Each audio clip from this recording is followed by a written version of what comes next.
वैद्यं कटाक्षेणाभिवीक्षितं लक्ष्मन्ते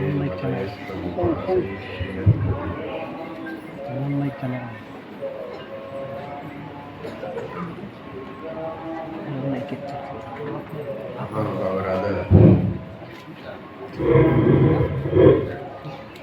ನರಹರಿತೀರ್ಥ ಶ್ರೀಪಾದಂಗಳವರು ತಪೋನಿಧಿಗಳು, ಜ್ಞಾನನಿಧಿಗಳು, ವೈರಾಗ್ಯ ನಿಧಿಗಳು,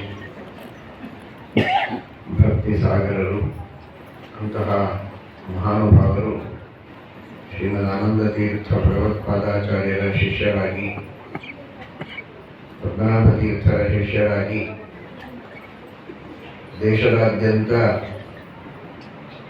ವಿಷ್ಣು ಸರ್ವೋತ್ತಮತ್ವದ ಸ್ಥಾಪನೆಯನ್ನು ಮಾಡಿದಂತಹ ಮಹಾನುಭಾವರು ಸಕಲ ಸಜ್ಜನರ ಮನಸ್ಸಿನಲ್ಲಿ ಭಗವಂತನ ಸರ್ವೋತ್ತಮತ್ವದ ಸ್ಥಾಪನೆಯನ್ನು ಮಾಡುವುದರ ಜೊತೆಗೆ ನಿರಂತರವಾಗಿ ಭಗವಂತನ ಪೂಜೆ, ಸೇವೆ, ಆರಾಧನೆ ವೈಭವದಿಂದ ನಡೆಯಬೇಕು ಅಂತ ನಾರಾಯಣ ದೇವರ ಕೆರೆಯಲ್ಲಿ ನಾರಾಯಣ ದೇವರ ಶ್ರೀದೇವಿ ಭೂದೇವಿ ಸಮೇತನಾದ ಶ್ರೀಮನ್ ನಾರಾಯಣನ ಪ್ರತಿಷ್ಠಾಪನೆಯನ್ನು, ಮುಖ್ಯ ಪ್ರಾಣದೇವರ ಪ್ರತಿಷ್ಠಾಪನೆ, ರುದ್ರದೇವರ ಪ್ರತಿಷ್ಠಾಪನೆಯನ್ನೆಲ್ಲ ಮಾಡಿ ವಿಶೇಷವಾಗಿ ನಿರಂತರವಾಗಿ ಅದರ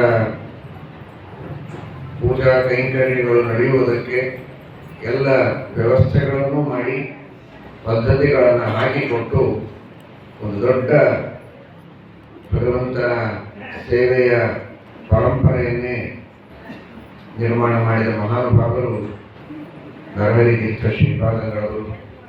ಅಂತಹ ನರಹರಿತೀರ್ಥ ಶ್ರೀಪಾದಂಗಳವರ ಒಂದು ವಿಶೇಷವಾದ ಅನುಗ್ರಹದಿಂದ ಶ್ರೀಮನ್ನಾರಾಯಣ ಸೇವೆ ನಿರಂತರವಾಗಿ ನಡೀತಾ ಇದೆ.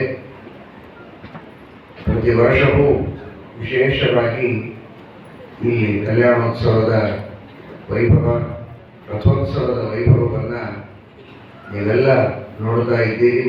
ಸಹಸ್ರಾರು ಸಂಖ್ಯೆಯಲ್ಲಿ ಭಕ್ತರು ಭಾಗವಹಿಸ್ತೀರಿ. ಭಗವಂತನ ಈ ಕಲ್ಯಾಣೋತ್ಸವ, ಇದು ಭಗವಂತನಿಗೆ ಕಲ್ಯಾಣೋತ್ಸವ ಇಡೀ ಜಗತ್ತಿಗೆ ಕಲ್ಯಾಣ ಆಗುವುದಕ್ಕೆ, ದೇವರಿಗೆ ನಿತ್ಯ ಕಲ್ಯಾಣ, ನಿತ್ಯೋತ್ಸವ.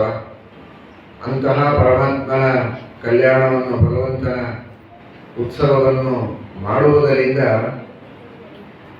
ಎಲ್ಲ ತರಹದ ಅಮಂಗಲ ದೂರ ಆಗಿ ನಮ್ಮೆಲ್ಲರ ಜೀವನದಲ್ಲಿ ಉತ್ತಮವಾದಂತಹ ಮಂಗಲವಾಗುತ್ತೆ. ಮನೆಯಲ್ಲಿ ಕಲ್ಯಾಣ ಕಾರ್ಯ ಆಗಬೇಕು ಅಂತ ಅಪೇಕ್ಷೆ ಇದ್ದವರಿಗೆ ಕಲ್ಯಾಣ ಕಾರ್ಯಗಳಾಗ್ತವೆ. ಕೇವಲ ವಿವಾಹ ಮಾತ್ರ ಅಲ್ಲ, ಇನ್ನಿತರ ಶುಭ ಮಂಗಲ ಏನೆಲ್ಲ ಆಗಬೇಕೋ ಎಲ್ಲವನ್ನೂ ಕೊಡುವಂತಹ ಪರಮಮಂಗಲ ಸ್ವರೂಪನಾದವನು ಪರಮಾತ್ಮ, ಪರಮಮಂಗಲ ದೇವತೆ ಮಹಾಲಕ್ಷ್ಮೀ ದೇವಿ, ಶ್ರೀದೇವಿ, ಭೂದೇವಿ. ಅಂತಹ ಸರ್ವ ಮಂಗಲ ಮಾಂಗಲ್ಯ ಎಂಬುದಾಗಿ ಹೇಳಿದಂತೆ ಎಲ್ಲ ಮಂಗಲ ವಸ್ತುಗಳಿಗೆ, ಮಂಗಲ ವ್ಯಕ್ತಿಗಳಿಗೆ ಮಾಂಗಲ್ಯವನ್ನು ನೀಡಿದ ಮಂಗಲ ದೇವತೆ ಮಹಾಲಕ್ಷ್ಮಿ. ಪವಿತ್ರಾಣಂ ಪವಿತ್ರಮ್ಯೋ ಮಂಗಲಾಣಂಚ ಮಂಗಲಂ, ಪರಮಮಂಗಲ ಸ್ವರೂಪನಾದವನು ಶ್ರೀಮನ್ನಾರಾಯಣ. ಅಂತಹ ಪರಮಮಂಗಲ ಸ್ವರೂಪನಾದ ನಾರಾಯಣನ ಸರ್ವಮಂಗಲ ಮಾಂಗಲ್ಯಳಾದ ಮಹಾಲಕ್ಷ್ಮೀ ದೇವಿ. ಆ ಮಹಾಲಕ್ಷ್ಮೀ ದೇವಿಗೆ ಭಗವಂತ ಮಾಂಗಲ್ಯ ಧಾರಣವನ್ನು ಮಾಡಿಸುವಂತಹ ಈ ಒಂದು ವಿಶೇಷವಾದ ಪ್ರಸಂಗವನ್ನು ದರ್ಶನ ಮಾಡಿದರೇನೆ ಸಕಲ ಮಂಗಲ, ಸಕಲ ಸಜ್ಜನರಿಗೆ ಆಗುವುದರಲ್ಲಿ ಯಾವ ಸಂಶಯವಿಲ್ಲ. ಅಂತಹ ಈ ಕಲ್ಯಾಣೋತ್ಸವ ಎಲ್ಲ ಸಜ್ಜನರಿಗೂ ಕೂಡ ಮಂಗಲಪ್ರದವಾಗಲಿ. ನರಹರಿತೀರ್ಥರ ಪರಂಪರೆಯಲ್ಲಿ ಬಂದಿರುವಂತಹ ನಮ್ಮ ಸ್ವರೂಪೋದ್ಧಾರಕ ಗುರುಗಳು ಈ ಎಲ್ಲ ಪ್ರತಿಮೆಗಳನ್ನು ನಾರಾಯಣ ದೇವರ, ಮುಖ್ಯ ಪ್ರಾಣದೇವರ, ರುದ್ರದೇವರ ಪುನಃ ಪ್ರತಿಷ್ಠಾಪನೆಯನ್ನು ಮಾಡಿ ಮತ್ತೆ ಈ ಉತ್ಸವ ನಿರಂತರವಾಗಿ ನಡೆಯುವಂತೆ ಅದರ ಪ್ರವರ್ತನೆಯನ್ನು ಮಾಡಿ ಪರಮಾನುಗ್ರಹ ಮಾಡಿದ್ದಾರೆ. ಅಂತಹ ಗುರುಗಳಲ್ಲಿ ಅಂತರ್ಯಾಮಿಯಾದ ನರಹರಿತೀರ್ಥರಲ್ಲಿ ಅಂತರ್ಯಾಮಿಯಾದ ಶ್ರೀಮದ್ ಆನಂದ ತೀರ್ಥ ಭಗವತ್ಪಾದಾಚಾರ್ಯರಲ್ಲಿ ಅಂತರ್ಯಾಮಿಯಾದ ಶ್ರೀಮನ್ನಾರಾಯಣನ ಅನುಗ್ರಹ ಸಕಲ ಸಜ್ಜನರ ಮೇಲೆ ಆಗಲಿ ಅಂತ ವಿಶೇಷವಾಗಿ ಪ್ರಾರ್ಥನೆಯನ್ನು ಮಾಡ್ತೇವೆ. ಇಲ್ಲಿಯ ಎಲ್ಲ ವ್ಯವಸ್ಥಾಪಕರು, ಧರ್ಮಾಧಿಕಾರಿಗಳು ಬಹಳ ಶ್ರದ್ಧೆಯಿಂದ ಈ ಕಾರ್ಯವನ್ನು ಮಾಡಿಸ್ತಾ ಇದ್ದಾರೆ.